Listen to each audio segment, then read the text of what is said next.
পৃথিবীতে অনেক ধরনের ব্যাংক ডাকাতির ভিডিও আমরা দেখেছি। সারা বিশ্বে কোনো না কোনো দেশে প্রতিনিয়ত ব্যাংক ডাকাতি হচ্ছে। তবে ব্যাংক ডাকাতির ধরনগুলো আলাদা আলাদা।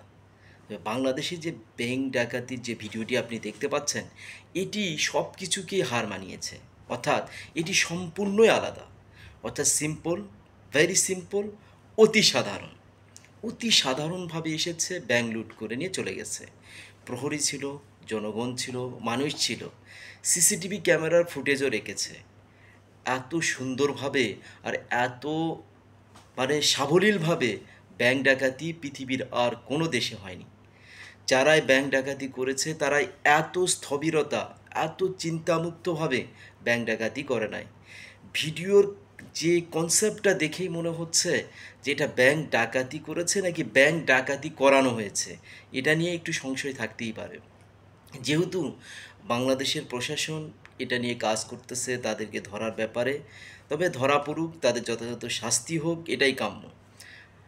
আর বিশেষ করে হচ্ছে এটাও তদন্ত করা উচিত যে এই যে ব্যাংক ডাকাতি KNF এর, এটা কি কোনো রহস্য আছে?